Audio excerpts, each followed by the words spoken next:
Hey everyone.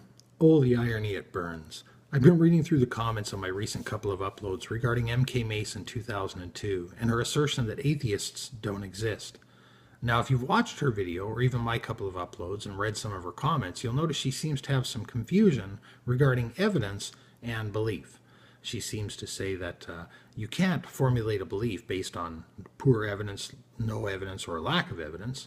Of course, people do this all the time, and what one requires for evidence to formulate a belief varies widely from person to person. But what she's talking about is evidence of non-existence, which of course does not exist. One might take the tack of looking at a premise and its various claims and looking for logical inconsistencies, but this isn't evidence of non-existence, this is just a logical assessment. Yeah, you can reject the premise based on logical inconsistencies, but this isn't evidence of non-existence. What we really have is a rejection of evidence for a positive claim that's not self-evident. It's not readily apparent. If we had to clock in with God every morning, that'd be a different story. But essentially, we're being approached. Here's a bunch of evidence for something that's not otherwise apparent. And we look at that evidence, we say, well, it's not compelling enough. It's not sufficient for me to believe your positive claim. But after all this discussion of evidence, and if you go through her comments both on her video and mine, you're going to find a lot of discussion of evidence. And after all that, I find this. OKC Big Bear 1 says, yes, we do have a lack of evidence. If you want me to believe as you do, you can always present me with your evidence, and we'll see where it goes. Well, that's a hell of a reasonable request. And her response? I can't provide you with evidence. Only to share with you my personal experience, which is not evidence. I wouldn't believe according to someone else's personal experience. However, God can provide you with proof. I'm almost embarrassed I am embarrassed to have engaged with M.K. Mason 2002. And I definitely gave her the benefit of the doubt. I've actually been called to task for this.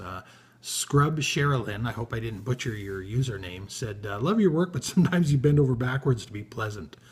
Did you read her responses? Come on now, you can't. How do you have a discussion with a nitwit? Please don't give people props that don't deserve them. In my defense, I am Canadian, right? We're sort of known for being overly polite. I've been wanting to do this Facebook meme where I take a camera and a tripod down to the local 7-Eleven, and I've actually had this happen to me before. Take a picture of one guy on the inside holding a door open for the guy on the outside who's holding a door open for him, and they're both just standing there looking at each other. We call that a Canadian face-off. Anyway, yeah, I do tend to give people the benefit of the doubt. I'll give them lots of rope, and if they prove to be overly obtuse or certainly dishonest, as has been the case with a few other YouTubers recently, then it's time to cut them loose. There's no point in having a debate or discussion with someone who is going to remain entrenched even after certain points have been well refuted or made. Or at the very least, we should certainly have enough mutual respect for someone we're going to talk to allow them to define their own position, right? I mean, you know, at some point you're going to have to trust me if I tell you what my position is. And if you don't believe me, well, then you shouldn't want to discuss with me, right?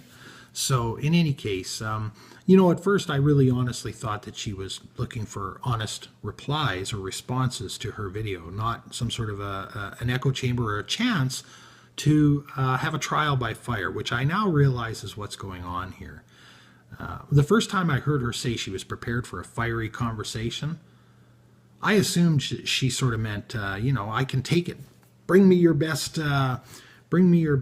arguments, you MFers. Put up your dukes, right? But what I realize now is she's fulfilling prophecy here, right? When there's discussion that Christians are going to be, you know, opposed and to sort of cherish that. She's setting up a self-fulfilling prophecy here by saying that. And towards the end, she says, fire also refines.